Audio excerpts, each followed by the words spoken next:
Welcome back to spice of Maharashtra.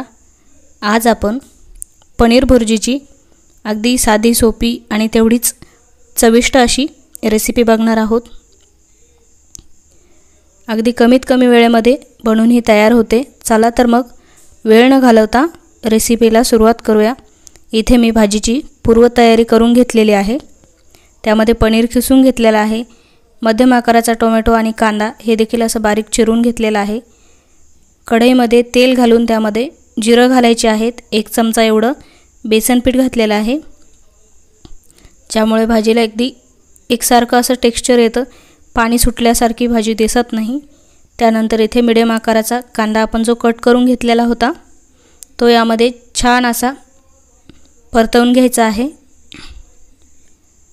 कांदा थोडासा लालसर रंगावरती परतून झाल्यानंतर यामध्ये आलं आणि लसूण मी ठेचून घातलेला आहे। तुम्ही पेस्ट असेल ती देखील वापरू शकता। मी नेहमी भाज्या बनवत असताना आलं आणि लसूण असं ठेचून घातल्यामुळे छान चव त्याला येते, जेवढी पेस्टमुळे येत नाही। इथे बघा ताजं आलं आणि लसूण ठेचून घातलेला आहे। त्यानंतर हे देखील यामध्ये असं परतवून घ्यायचं आहे। आता सर्व एकत्र असं परतून घेतलेलं आहे। त्यानंतर यामध्ये काही मसाले घातलेले आहेत। मसाल्यामध्ये हळद, लाल मिरची पावडर, सोबतच पावभाजी मसाला आणि थोडासा सांबार मसाला वापरलेला आहे। तुमच्या आवडीनुसार तुम्ही यामध्ये गरम मसाला देखील वापरू शकता, पण पावभाजी मसाला आणि सांबार मसाला हा वापरल्यामुळे भाजीला एकदम छान अशी टेस्ट येते। आता यामध्ये बारीक करून घेतलेला टोमॅटो घालायचा आहे। टोमॅटो लवकर परतला जावा यासाठी यामध्ये आपण लगेचच चवीनुसार मीठ घालणार आहोत। संपूर्ण भाजीसाठी जेवढं मीठ लागणार आहे ते आपण या स्टेजला घालायचं आहे, ज्यामुळे टोमॅटो अगदी पटकन मऊ होतो। इथे बघा छान असं परतवून घेतलं, त्यानंतर मीठ घातलेलं आहे। मीठ घालून आपल्याला 1 मिनिटभर याला वाफ काढून घ्यायची आहे। झाकण ठेवून घेणार आहोत आपण। साधारण 1 ते 1.5 मिनिट आपण यावरती झाकण ठेवून बारीक गॅसवरती वाफ काढून घेतलेली आहे। आता हे सर्व मसाले करपूनही वाफ काढताना त्यासाठी इथे थोडंसं 2 टेबलस्पून एवढं पाणी घातलेलं आहे, म्हणजे आपण जे सुके मसाले घातलेले आहेत ते करपणार नाहीत आणि सोबतच टोमॅटो देखील छान असा मऊ होईल। आता यावरती झाकण ठेवून घ्यायचं आहे।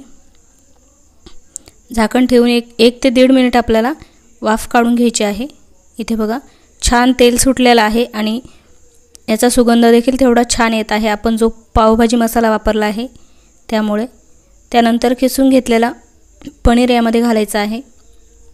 पनीर तुम्ही खिसून किंवा हाताने असं मॅश करून देखील घेऊ शकता।